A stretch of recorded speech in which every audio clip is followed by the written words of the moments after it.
you like Honkai and you like Genshin Impact, you probably like it because of the hot anime characters. Awesome. That's a win. They're in here too. But you probably also like the game because of the combat, the action combat. This is a turn-based game. And if you don't like turn-based games, you won't like this game. It's all turn-based. And for some people, it is super boring. It is not the most fun thing to watch on stream. It is not the most fun thing to watch on a YouTube video, but the strategy side of the game is what's going to be interesting to people and what you might like. It might be a game that you play, but you don't watch it, and that's fine. But you might not like it at all. If you don't like Epic 7, if you don't like Raid Shadow Legends, if you're not interested in Final Fantasy, games like that, you won't like Honkai Star Rail. There's just not much you can do about it. Honkai Star Rail is... But on what basis is he saying it's not a fun game to stream or to watch?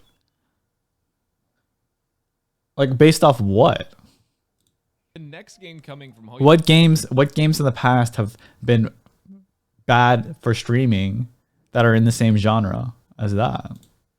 And I've been playing it for a little bit. In fact, I'd be lying if I said this was actually first impressions. It's technically like second and a half impressions because I've been in a previous beta from them before as CBT2. And now that the game is in its final beta, very, very close to launch, I kind of want to talk about some of the good and the bad. Yeah, exactly. It's a Genshin player is saying that it'll be boring to watch. Well, yeah, maybe because your audience likes to watch Genshin. So maybe when you stream this other style of game, they don't like it. Oh. Honkai Star Rail, and whether or not it's a game worth picking up for you. So today we're going to go over everything you need to know, as in how free-to-play friendly the game is, how the combat is the open world great, is the story great, etc, etc. Keep in mind, this is a closed beta. It is very close to release, so I don't imagine a lot of things are going to change, but I do have an official, like, well-scripted review that I am going to be working on closer to the game's official release, so that way I can have all of my thoughts finalized. So it is subject to change. But that said, first initial impressions, if I'm going to just give any words to describe my experience with Honkai Star Rail right off the bat, I enjoy it a lot. This is not a sponsored video. I wish it was sponsored. Please sponsor me, by the way. That would be great. It's really fun, but it might not be for everyone. So first off, let me just show off sponsor the open anyone? world, basically. It's like fake open world. It's not real open world because everything is sort of instanced areas. So if I look at my map here, there's a whole bunch of subsections that you can go to. So it's closer to something Final Fantasy where there's still zones, something before 15. Okay. But don't let that scare you away yet because it's not Why would that scare you away? a lost cause either. Within all of these zones, Dude, Final Fantasy Online lit, dude. I have no problem with this. Have quite a bit of space to go and explore and fill out. And though you might run out of things to go and loot once you've 100% your map, there'll be a fair bit of challenges that you can do throughout. As long as the instances aren't too claustrophobic, it's fine. Like, honestly, dude, open world is overrated, especially like game, and it can make exploring and running around pretty fun. So basically, you can run around. There's some chests that you'll find. Now, me in the beta, I've picked up many of the chests because I wanted to pull for characters, and I'll talk about free-to-play friendliness and how long it took me to do that later. But as you can see, like, the maps do feel... I will say, though, running into mobs and dealing with long-ass cutscenes to get in and out of the fight will be annoying. A lot bigger. Especially if you're, like, going back to, like, a starter zone to farm some mats, and you just can't avoid running into these mobs. And so you're just going to spend half the time in the cutscene, one-shot the mobs, and then spend an eternity in the cutscene just to go back to running and getting your materials. Bigger than they show, and it does feel open world. It does give you the illusion of open world. It's just not quite as free to explore, and you don't have as many things to find in this game as you do in something like Genshin Impact. So bear in mind, if you're looking for the next open world game, this might not be it. You can pick up the treasure chest. Treasure chest gives you a couple items, but that's basically all there is to the open world. It's nothing super complicated. So before I talk to you about the next thing that has to do with the open world, let's talk about the UI a little bit, and I'll talk about this in my review. You think they're gonna change that? But a lot of people look at this and they go, wait a second, that's not Honkai Star Rail, that's Genshin. Yeah, they'll probably add like a cutscene skip or something like that, or maybe you can preload it. Rail. You got all your buttons in the top right. You got your two attacks in classic the bottom Genshin right. You UI. have your team on the right side. You have a quest in your mini map over on the left. Clearly, that's just Genshin, right? I've talked to Twitch chat about this a lot. I think the issue is one, when you have something that works, don't fix it. If it's not broken, don't fix it. The UI in this game is good, and a lot of people, though they might think it's lazy design, and while you could make the argument that it is lazy design, because I mean, just look at the character screen, like it's pretty similar. It also is a very successful design. If you look at Genshin Impact's UI, Genshin's UI is beautiful. It's not super cluttered. Dude, the UI, if it works, it's great. We love it. Don't change it. A Period. ton of stuff in the middle of your screen. All the stuff around you isn't super distracting unless you play on a really small screen. And all of the menus being up here, all the quick access menus, is super nice, honestly. Is it lazy? You can make whatever argument you want for that, because I can see both sides. Yeah, but what these haters don't understand is that lazy is good. Okay, guys? Lazy is good. Because if they have to spend if they spend less time making an amazing UI, they can spend that making more content and doing other things with the game and other parts of development, rather than spending a bunch of extra dollars just completely redesigning the UI for no reason. I can see, yeah, it's, you know, they copied and pasted something. But on the other hand, if they were to remake a whole user interface and try to make it as good as Genshin's, I think they would have a pretty hard time, because if I'm honest, Genshin just really nailed their UI. It's not that I don't think they can innovate, but I do think that it would be almost kind of useless to try to innovate the user interface when it just works so well. Basically, there's a lot of things in this game that are going to be very, very similar to Genshin Impact. They're going to look a lot like Genshin Impact, and I'll talk about this more in my review, but I guess overall my opinion of that is that it doesn't really matter as long as the game is fun and the UI is navigable, right? But let me know what you think down in the comments. So next up, I do want to talk about something that sort of relates to the open world and to the Genshin stuff. So as I mentioned, there's a lot of similarities with Genshin, and one of them is the relic system. Now, the relic system are basically going to be your artifact equivalents, and you also have Trailblaze power, which is basically your stamina equivalent. Oh, dude, they're stealing from Tower of Fantasy. Your resin equivalent. So you are going to have to farm artifacts in this game. And that is something I was not that excited to hear. Now, most gacha games have some form of artifacts. Genshin didn't invent Yeah, but it's a gameplay loop. They have to trick you into playing the game every day. the idea. Lots of gacha games have some sort of farmable main stat pieces you can equip, because it allows you to build your characters and it keeps you playing every single day. That's how these games work, and I doubt it's going to change. But I think my problem with Star Rails in particular, You're gonna get all the Coomers, Caillou. Honestly, dude, like, I don't see any problem playing this game. there's We'll definitely get this a chance next week. a couple of them. First off, you have 4-piece sets, but the 4-piece sets can only go up to 4 pieces. What I mean by that is in Genshin, you have 5 artifact slots and you can have 4-piece sets. In this game, you have 4 artifact slots and 4-piece sets. Don't let that extra What is that?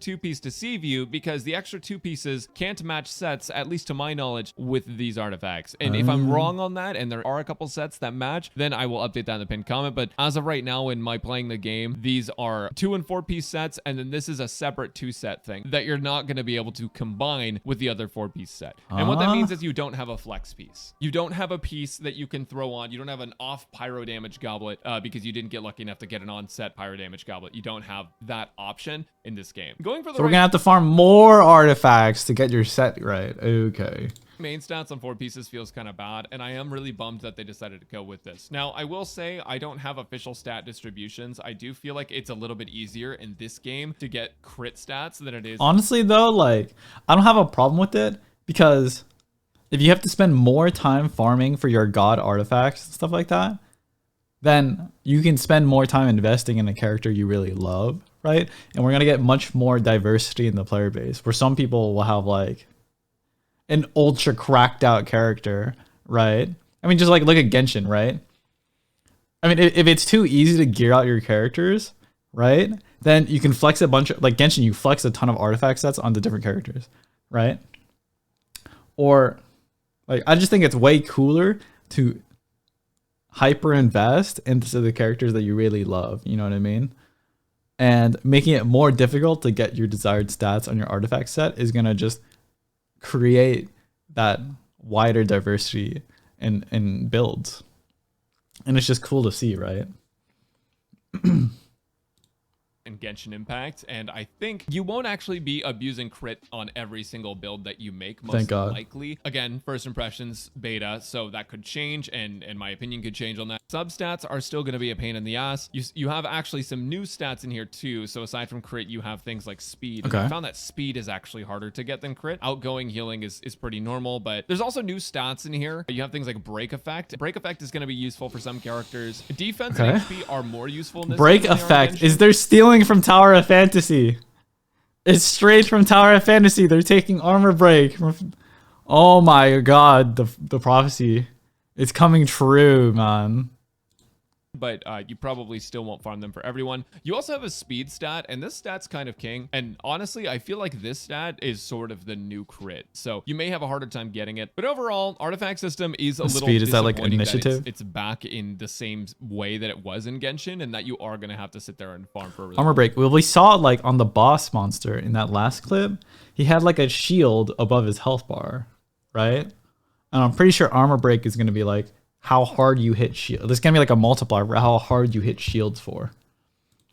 time. These other two artifacts you basically unlock later in. So like in Tower of Fantasy, the meta was to have like one character that's really good, because you bring 3 characters. So you would have like one character who's super good, or one weapon that's really, really good at breaking shields. And then you would have one weapon that's really, really good at doing damage, right? But it wouldn't be able to break shields very fast. And then you'd probably run like a support character or like another DPS character or something like that, right? And then there were certain synergies, like if you had 2 tanks on your team, you would get bonus shield breaking effects, right? Or if you had 2 damage types on your team, then you would get bonus damage, right? And so on. And so basically, like rather than doing how Genshin has it, is you quick swap, you build energy, and then you pop burst buffs, right? And then you quick swap into your main DPS character, right? And how a game like Tower Fantasy does it is that you use your shield breaking, and then you use their abilities, and then you quick swap into your damage dealing characters, right? So it's a bit more like you're still doing damage, like attacking on your shield breaking character is a support character, but you actually get to fight with them, right? And spend that time on field with them doing damage, right? Rather than just popping your skill, popping your burst, and then just sending them away, right? And going to your main character. The game once you've gone through a certain point, and this will be the equivalent of your goblet, and this is one of the 2-piece sets. So luckily the goblet won't affect the main 4 pieces, but it still feels kind of bad. That said, on the other hand, aside from the farming portion of it, the idea of an artifact system where you can build your characters, to me, is fun. It's just the farming specifically that I don't really care for, because it leaves a lot of your power up to RNG. Now, I will say there's one item in Honkai Star Rail that makes it a little bit... No, RNG's... Dude, we love RNG, man. Like, you get those dope-ass clips of getting you get the God artifact, and then you turn on admin mode, and you level it up to level 20, and you pray to God it rolls crit. And we love that. Better than Genshin, and that's going to be, God, I can't remember the name of it. I don't actually have one on the account, but there is an item in this game, I promise, that lets you choose a main stat for an artifact. You just create an artifact with a main stat. Yes, dude, RPG is the name. Like, imagine you're playing classic WoW or something, right? Or you're farming for a mount, or you're farming for that God sword, right? Like, it's gonna keep you coming back and back and back, right? But if you're just like, oh, beat the level 5 times, you get it guaranteed, then it's just boring, right? And everybody's gonna be like, oh, I'm gonna be here for 20 minutes, I'm gonna grind it out, and then I'm done. I'm moving on to the next thing. No, RNG it creates like everybody has a different story on how they progress through the game, right? And that's the love, that's the fun of it all. The substats will still be RNG, unfortunately. It does take a little bit of the stress of farming off of you if you can manage to get them every once in a while. Because in this game, it feels like main stats are way more important than in plain old Genshin. I will say that's one of my problems with Genshin is that you can get your crit rate, up to 100%, right? You can just stack on so many crit stats that every hit is a crit, right? And that doesn't make any sense. How are you going to crit every single hit, right? And then there's nothing special about hitting a crit ever, right? Crits should be like big ass number on the screen. It should feel fucking amazing, right? And nowadays you don't have that feeling in Genshin. You just obliterate everything with 100% crit rate. Where you have to really balance out all your substats. Now, I could be wrong for high-end content. Maybe that's not how it actually is, but in my experience, in my first impressions playing the game, the main stats have been the main focus. With that said, the other stuff is fairly straightforward. Traces are going to be your skills, and something that I really like that they did in this game is they made sort of skill trees. Now, you're gonna probably end up maxing most of these out anyways, but it costs a lot of materials to do so. It's just nice that you can sort of go and min-max in the specific way that you want to. I love how this has so much more variation to it than the Genshin skill tree. There's a stat that you don't really care about. Like if I don't care about defense on Scylla, I don't have to worry about that, but I can go get this one. But in order to get the crit damage bonus, I do have to get the defense stat here, and I have to get last. What's more is that like, well, Genshin players are so used to neglecting defense, but in a game like this, you have your whole roster on the field at all times, right? Unlike Genshin. And so you will actually have to have some balanced stats, because you're not going to be able to just swap out your support characters and they'll never get hit by the mobs on field, right? You'll actually have to think about balancing out your comp and actually have to think about your supports characters being on the front lines at all times, because there is no front to back in this game. And all of this stuff as well. So there is a tree form to it, but it's kind of cool. I do like it. And then your light cone is essentially your weapon. So you're not going to actually see these light cones on the field. You're just going to see whatever weapon your character has. But the light cones are going to be what gives you your buffs and your stats. Your buffs may come from the effect of a light cone and then like other characters if they give you buffs. But most of the building you're doing for a specific character is going to deal with the light cone and from the set effects of the artifacts or relics in this game. My bad. It's so much easier for me to default to artifacts. Now, what you'll notice is that some of these have little green icons in the top left. That means that they can be equipped. We're all going to call them artifacts when the game comes out. We're going to do it. Everyone's going to do it. Every Genshin creator is going to play this game and they're going to call it artifacts. It's fine.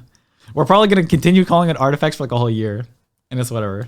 And you can get the effect of them. If I wanted to equip one of these... The lore frogs are going to lose their fucking minds and it's going to be hilarious. It's white where it's not green. That means that the effect will not work with that character, so I can't equip this one on Scylla because Scylla is not the same class. Now you might be wondering, what is a class? What do I have to worry about? So basically, there are two things you have to worry about with your characters. There is an element and there is a class. First off, the classes, they're called paths in this game. I just call them classes because that's what I'm used to. So the destruction is your damage dealers. The hunt is damage dealers that exceed in single target and sort of like bossing is another way to put that. Okay. The erudition is basically destruction all the way. Characters. The harmony is going to be your buffers, your friendly buffers. The nihility is going to be your debuffers, so people that apply debuffs to enemies. The preservation is going to be your tanks. And the abundance is going to be your healers. So next up you have your elements, and you have 7 of these, and these are going to be physical, fire, ice, lightning, wind, quantum, and Dory.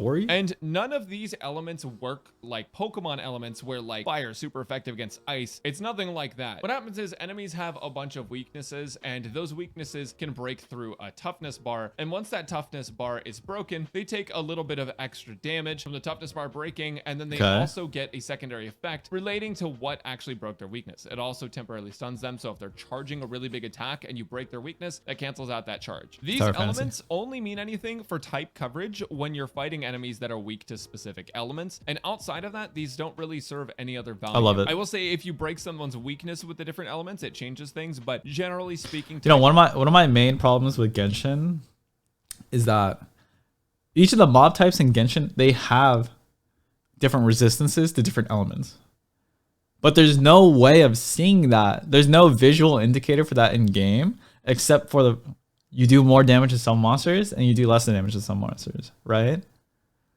But like if you're going against like an ice Mitochurl and he's got 90% resistance to cryo, right? You're just gonna hit him very soft, and you never notice it unless you look at the damage number, which I'm telling you, most people are not staring at their damage number when they're fighting. They're focusing on doing damage and dodging attacks, right? Unless of course you go to the index, which nobody ever does. Or you look it up, what I would just look it up on some webpage, right? In which case you realize the resistances of some monsters. But other than that, there's no way of knowing, right? What they should do is that they should do like normal damage should be like gray. And if they're weak to that damage type, okay, make it like yellow or something like that. Like change the color. And then if they're resistant to that damage type, or if they're resistant to that damage type, make it like gray. If they're like, yeah, you know it. But like have a color type for each, for if they're resistant, if they're no change, and or if it's like highly effective, right? Like Pokemon does it. Yeah, exactly. Pokemon does that really well, right? And even it's become a huge meme of like saying that things are really effective or ineffective, right? So why doesn't Genshin have something like that, right? I'd feel way more satisfied using different elemental damage types or different encounters if I could see it visually paying off, right? rather than just using the same. You can probably just use the same soup comp for every single encounter in the game, and you'll get through it. And you won't even know what element is doing all the damage in your comp. You just know that you obliterate everything, so it's fine.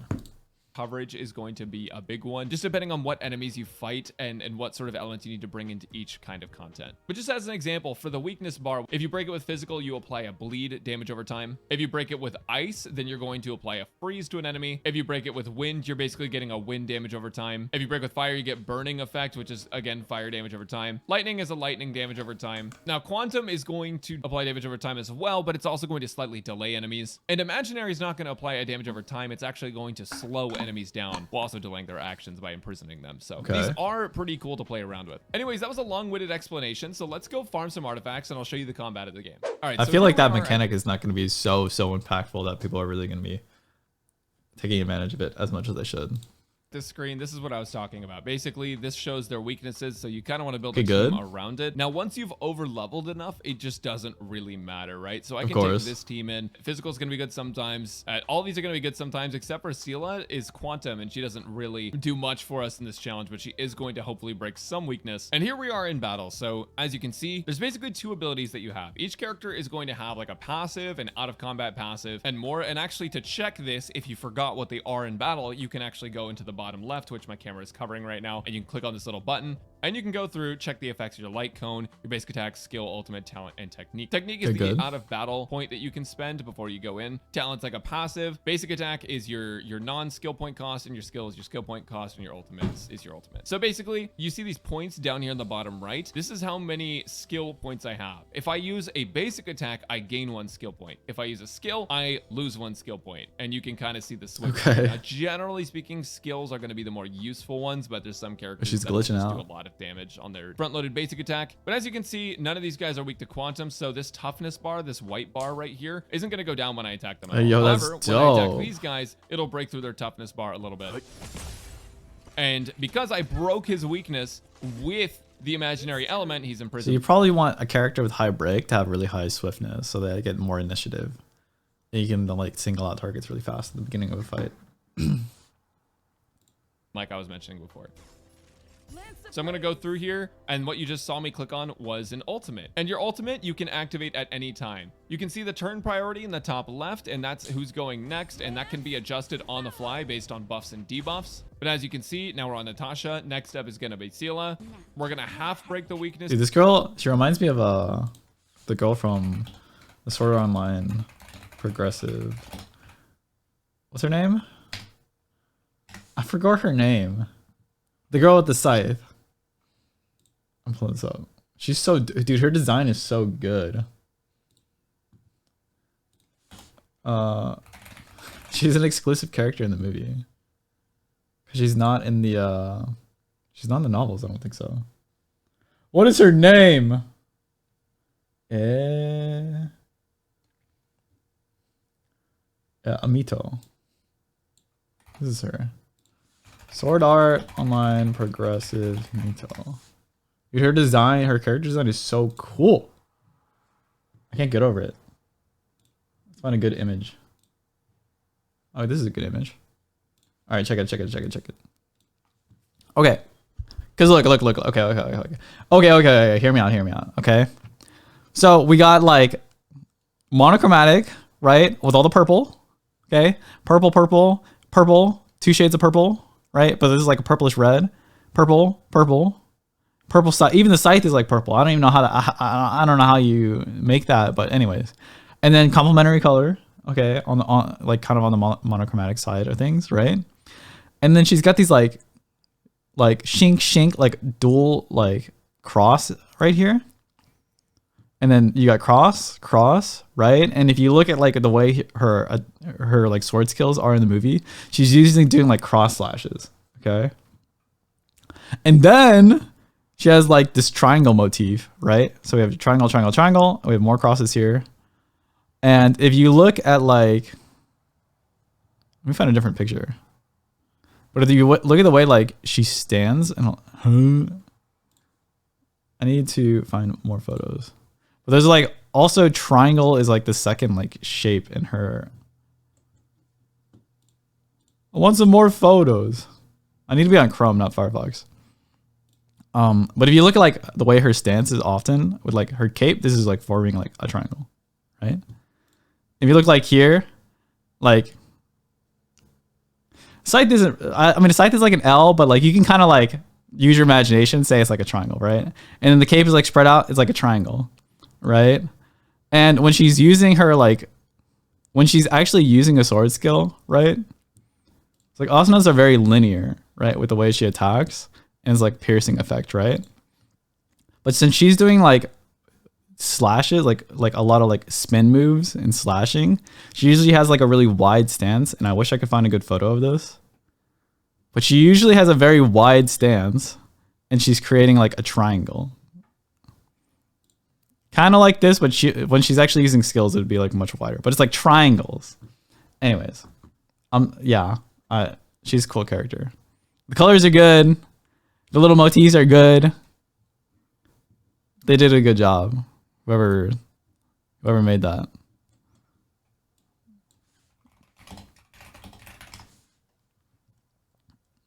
I want to find another image that like proves my point a little bit better. But you know what? I can't, so oh well. And again, here we have like the crosses. Ching ching. It's pretty cool. Anyways, let me just nerd out for a little bit. All right, back to the video.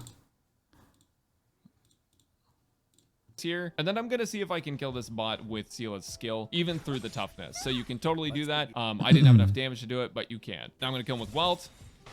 And Welt's ult is ready. You can't see behind my camera, but it is ready, and I can click it at any time. So we're on the second wave of enemies here. I'm also, by the way, I'm just moving in double speed. There's a regular speed option that is really cool and shows the animations in all their glory, but I plan double speed just because I got things to do, places to go. Gotta follow my rainbow, you know the whole thing. So it is currently Sela's turn, and Welt is up next. But because I have his ult, which you can't see again because it's behind my camera, I click on it, and he automatically skips ahead and goes in front of Sela, as you can see in the top right. Or left. Survive or be destroyed. There is no other choice. Now it's Sela's turn. They're all imprisoned and weakened. And Sela's passive is going to be that when she kills an enemy, she can get an extra attack. It basically only works once per turn per her, but it's really good. So now we get that secondary attack. And now it's gone, but I can use her ult to bring her forward, and then I can ult him. And so we're going to slowly but surely break this down. Now, here's something that I do think is kind of nice and respectful of your time, is that for a lot of the farming content, if you don't feel like playing one day, but you do need to farm your artifacts, don't tell me it autoplays. You can just hit this really nifty autoplay button, and it's just going to play through it for you. You set your phone down, go cook or something, and assuming your team is strong enough for it, you can just play through it on auto battle. Not it doesn't work like autoplay. this all the time. You can't just auto battle all the time for free. The harder content in the game can't be auto battled, and a lot of the content you're not going to want to auto battle because if I'm honest, the AI for auto battle is just kind of bad. It just spams skills and basic attacks and spams ults on cooldown unless you turn it off in the settings. But as you can see, the whales are going to be so bored.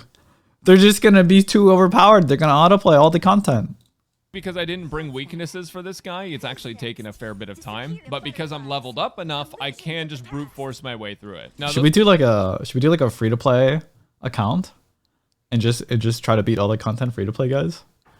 Would you like to see that? Let me know. Those two fists on both sides are going to blow up, so my auto battle's not going to target it, and they're just going to blow up on me. But hypothetically, if you weren't auto battling, you could also target the fists and kill them. They would blow up and deal damage to the enemy. So that's a little bit of strategy that can go into this if you're not just over leveled and farming. Again, I'm hands free right now. I'm not playing. And then Welt's going to ult, and this should kill him. And if not, it gets him really close. Okay, Sela probably kills here. And then the battle is over. That costs me 40 Trailblaze power. That was 40 of my 180, and I got 3 artifacts from it. Now, this isn't the highest level one. I don't know if the highest level one's going to give you more, but I do know that it gives you the 5-star ones. I just don't anticipate I'm going to hit a high enough level to farm the high level ones during this closed beta, so I'm just farming it up. But as you can see, we got some cool new stuff, so that's cool. The combat in this game seems really simple, and at its core it is. It's 2 buttons, turn-based, and then you have an ultimate button as well. But if you build teams around specific gimmicks like attack speed or things like that, or if the content requires you to stall longer and you have to switch up your team comp to be able to survive longer and debuff the enemy while they try to power up and kill you, and hit an enrage timer, just things like that. It can be really fun to sort of mess around with your teams. Unlike Genshin, which relies on elemental reactions and then being able to just unga bunga your way through in a lot of cases Exactly. with the right team builds. This game caters specific content so that you have to play a certain way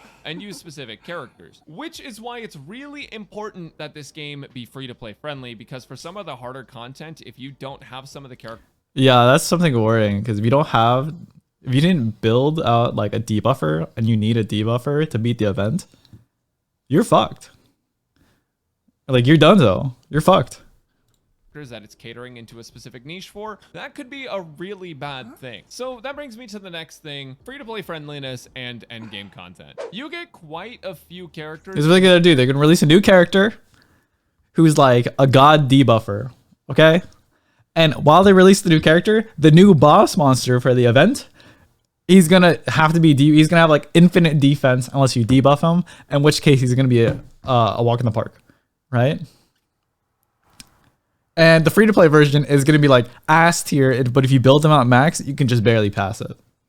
This game for free. It's kind of nice to have coverage where you need coverage, right? The free characters you're gonna get are going to be MC, which does have access to specific elements and different classes. I won't go into too much detail because I don't want to spoil the story. Sounds but you familiar. guys will really enjoy it. And you also get March 7th, who's the mascot of the game, and she's going to be ice and also be a tank for you. She's going to She's not a tank? necessarily have a bunch of defense and HP herself, but she's going to be able to produce a shield for you, which is really nice. You get Hung, who's going to be a wind damage dealer. Dude, it's by every Shao. single target, and he's pretty strong as well for free to play. You're gonna get yourself an Asta, and Asta, I believe, has the ability to be an absurdly broken unit in the end game. In the beginning of the game, it doesn't really make that big of a difference because you haven't built your characters yet, but she can buff your speed stat, and speed is really broken in this game. She also busts shields Okay, super noted. well as a fire character, so that's cool. We just hit 2.5 million pre-registrations, so we'll be getting some off Holy. for free as well. She's an Electro Erudition class. I don't know how to pronounce her name, and I don't want to mess it up, but we may be getting her for free as well. It looks Asta like she's looking the div, free dude. character from Spiral Abyss, kind of like how Xiangling you get free in Genshin Impact. We might be getting her for free as well, just for more type coverage, and she's Quantum. You're also going to be getting Herta for free, and Herta is also a super solid farming unit, so that's nice. And you're getting Natasha for free, and she's going to be a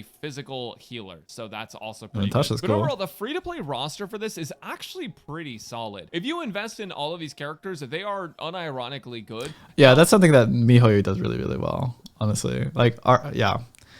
I mean, you can clear all the content. I saw some guy on Genshin beat the Spiral Abyss at AR 20. He was using like Barbara and like free-to-play characters. So that's super impressive. I mean, you can kind of, it's hard. It puts Genshin and MiHoYo in a hard spot because I totally forgot what I was going to say. With that said, Oh yeah, they get a lot of shit for not making the end game content hard enough. But then they get a lot of praise for making all the content clearable with the free-to-play characters. So you can't please everyone. similar to other gacha games, there are 5-star versions of these characters. And you can't expect players to downgrade their team comp just so that they can create an artificial challenge for themselves, because that's not fun. Going to be better than them. It's not necessarily like a 5-star pyro buffing character that does exactly what Asta does but better, but there's going to be Yeah, and it's better to appeal to masses. And obviously the Genshin player counts has just been going up and up and up and up and up every single month.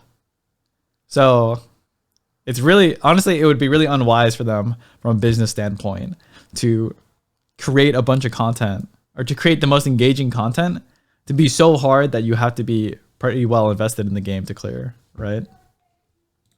a lot of better units that you can get than the starting characters. That doesn't change the fact that the starting characters are pretty good. They're pretty strong. And I think most importantly, they cover most of your bases as a free-to-play for what elements you need to have. The only one we're missing at the moment is going to be an imaginary character. But outside of that, you should be able to get every single other element for free, and that should cover most of the game. So in that particular regard, the game is fairly free-to-play friendly. But with that said, I think they made a really big mistake with the gacha. What did they do? So there was actually a beginner banner here, and the beginner banner there is really nice because it guarantees you a 5-star within a certain amount of polls. I don't remember off the top of my head. It was somewhere between 30 and 50 polls, but you are guaranteed a 5-star. That means if you're re-rolling between the pre-registration bonuses and just the stuff you'll get from playing the game, you could re-roll pretty easily to just try to get the right standard 5-star if you wanted to. And also on top of that, once you get to 300 total polls on the standard 300, you can choose one of the 5 stars that is a standard 5-star to bring to your team. Oh, this yeah. is a pretty big deal. Genshin doesn't have anything like this. Now, I do need to be transparent. Another thing, that's something they had in Tower Fantasy,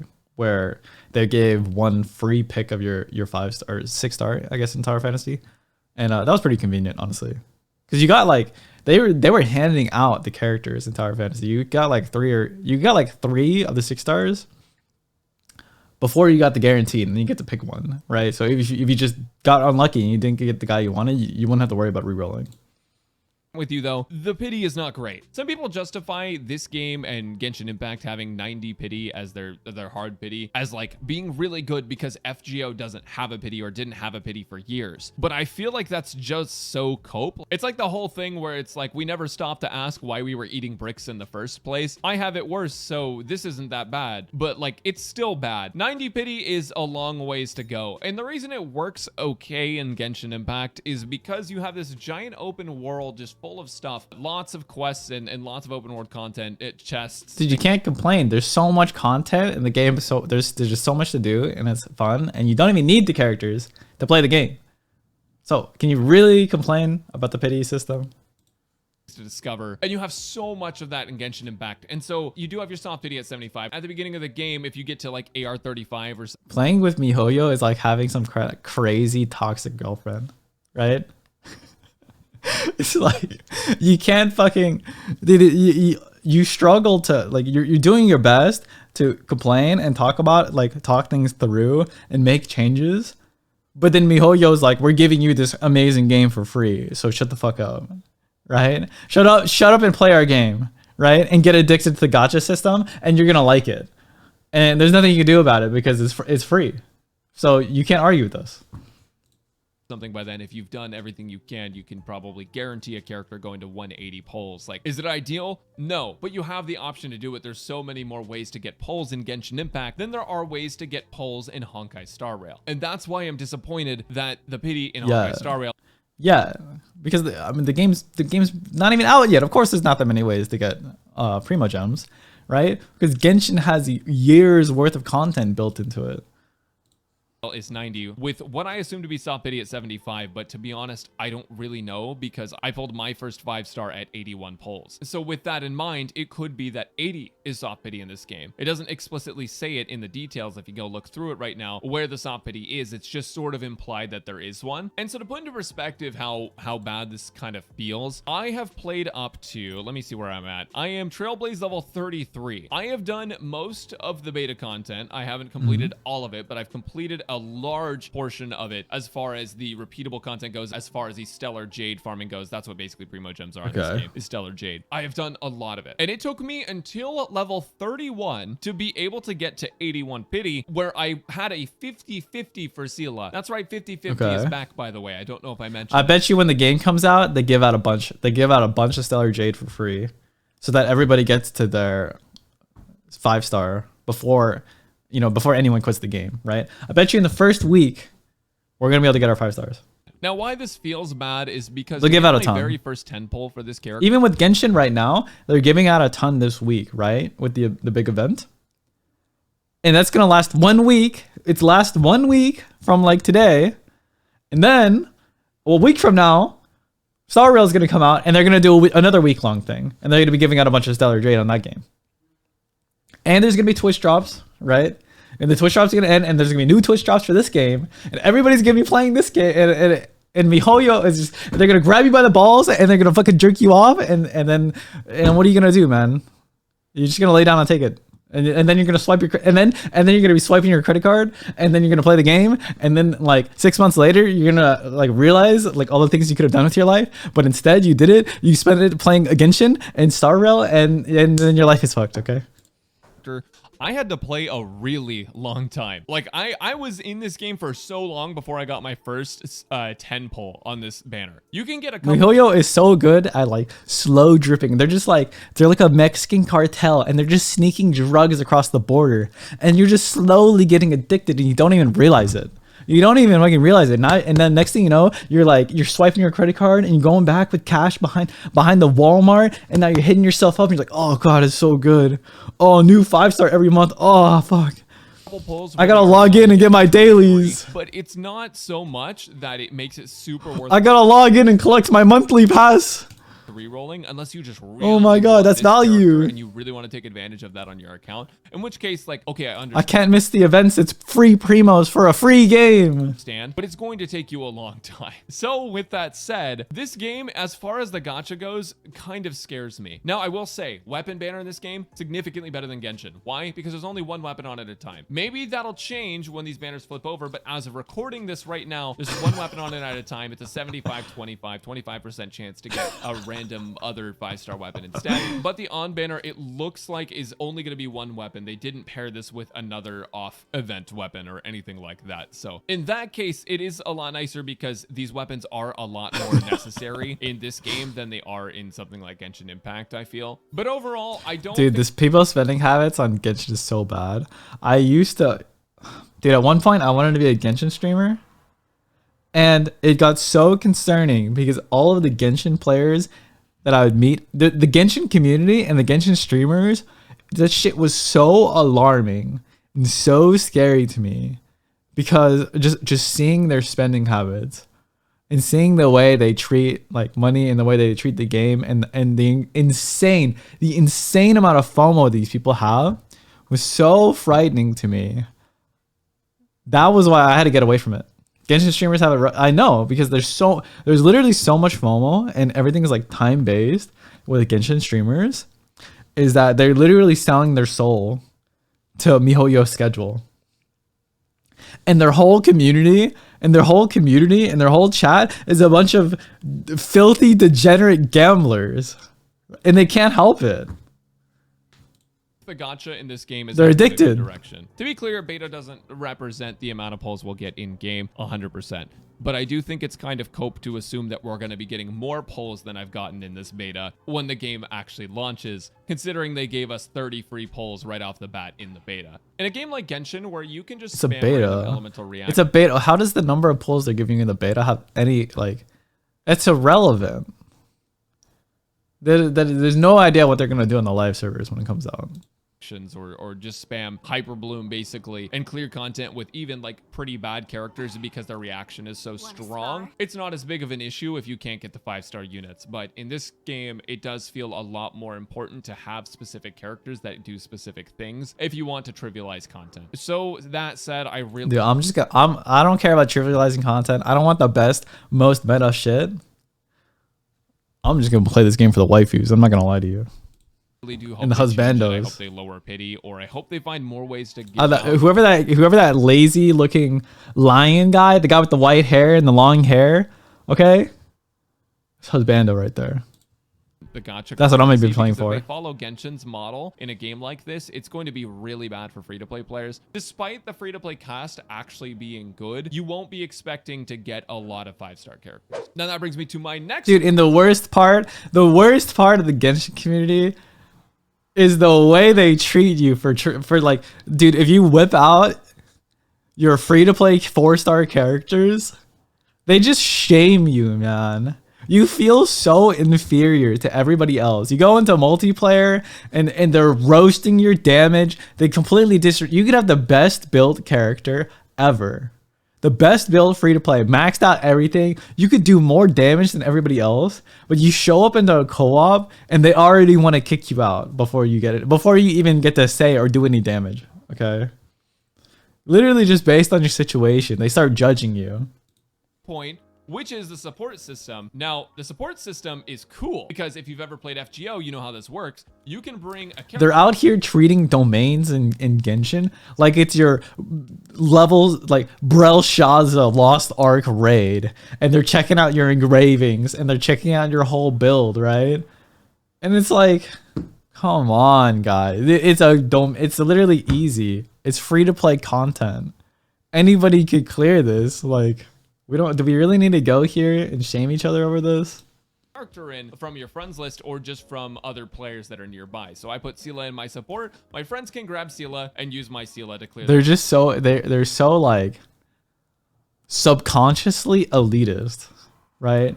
Because they're like, I spent money on this game, so you need to spend money on this game too, right?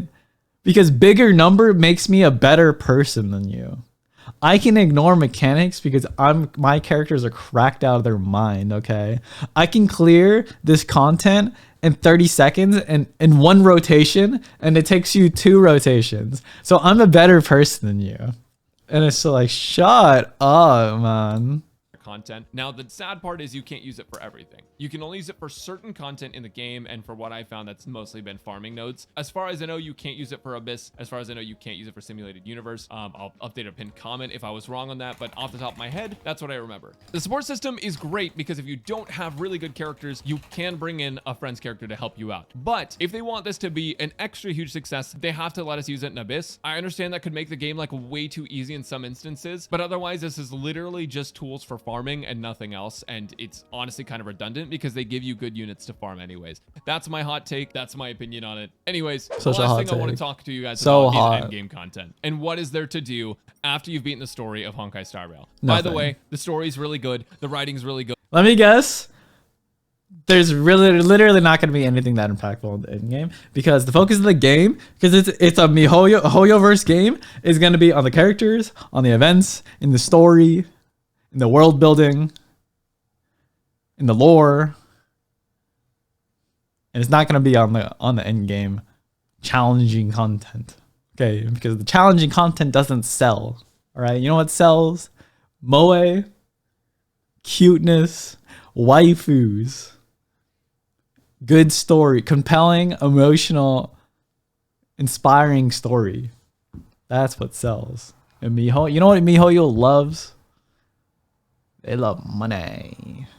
And they rich as fuck. But I love it. I actually played through, I actually paid attention, and I was excited to do it the entire time. Let it be known that I enjoyed the story of Honkai Star Rail and all that I got to experience of it. I think the writing is a lot more mature. I think it's funnier. I think there's characters that are extremely fun to be around and not aggravating. And I think that you'll enjoy it too. So the first thing I want to talk about is Simulated Universe. Now, in the previous beta, I got through all of these. I haven't taken the time to finish Simulated Universe just yet on this account, but Simulated Universe is effectively a roguelite mode. Now, I'm going to show you guys some gameplay in the background while I talk about this. Basically, in Simulated Universe, you pick up buffs, and these buffs can give you certain advantages in the coming fights. And those advantages can really stack up to where you have to fight an uber difficult boss. But if you built your stuff right, you can actually make it a super easy fight. And I think that's super fun. The way they've constructed this is amazing because it almost feels like you have so much say in the roguelite. If you've ever played Hades, it's like that, but it feels just really fun to try to build up all of your characters under certain gimmicks. Because instead of one character you have to worry about, you have your 4 that you're playing with, and that's really fun. I really enjoyed Simulated Universe. I think it's a great game mode. I think once you've beaten it all the way, I don't know how repeatable it's going to be, but I know there is a weekly shop that sort of resets. And okay, that's lit. Yeah, the way like Hades, like if you beat it with one weapon, they encourage you to go through and beat it multiple times, but also beat it with the other weapons. So if they can like reset that or give you rewards for beating it with different characters, now that would be really cool. That would be cool. You can take advantage of and get some free goodies out of. So it is going to be worth redoing. I don't know how much or how often it's going to be worth redoing, but it's going to be good. And then next up is going to be your Abyss, which is called the Forgotten Hall. Now, I haven't, in this beta, I haven't cleared everything just yet. In the previous beta, I was able to clear through the entire Abyss. And the way this works is instead of time, it's turn-based. However many rotations you have to go to or cycles you have to go through before you can beat all of the enemies. Now, as you can see, the objectives, oh my God, it's a mirror maiden. At least 12, no more than 1 down characters. Those are your challenges to get stars, and then each one has a gimmick, and it's pretty fun. I actually really enjoy it. I think like maybe it's my strategy brain frog speaking out, but like having these kind of criteria rather than Genshin's just beat it in 90 seconds. This seems like so refreshing compared to that. Down characters, those are your challenges to get stars, and then each one has a gimmick, and it's pretty fun. I actually really enjoy it. The downside is going to be that it's not as dynamic of gameplay as something like Genshin, so if you're used to Abyss being different every time because the enemies will attack you differently or any sort of RNG factors in Abyss, that is not going to be as prevalent here. But I do enjoy the turn-based format of it more than I enjoy the live format of Genshin. That's personal preference for me. I just like the turn-based stuff a lot. But overall, I do think that Genshin's Abyss probably has a little bit more replay value than this one. Now that said, I could be completely wrong. That's my first impression of the Abyss, or I guess like first and a half second impression of the Abyss. But I will say there are some really good rewards for the Abyss. You can get these 4-star light cones, and these are light cones that you're going to get one of, I believe, just by playing the story. But they have some pretty good effects, and these are going to be, oh my god, it's basically clean, the equivalent of like the craftable weapons from Genshin, except they are actually good. They're all really good and worth using. So that's something to keep in mind. I do really like this feature. And similarly, I don't know if I showed you Herta's shop, but let me show you the simulated universe shop from the game mode we just talked about. You can actually get 5-star light cones from simulated universe, and these 5-star light cones are no joke. They're unironically good light cones. You can also get these, which that's will cool, refine the 5-star light cones, and that can help you out as a free-to-play. That's pretty cool, because honestly, the Abyss, the rewards from the Spiral Abyss were never really like so enticing to me that I'd want to play it every single, like, twice a month. You know what I mean? It was like it was just like primos, and like it was just, they just toss you some fodder, like resources, right? Play a lot. So the only thing you're really missing out on as a free-to-play are the rate-up units and the new units. But as far as like weapons and stuff go, you do have some solid options.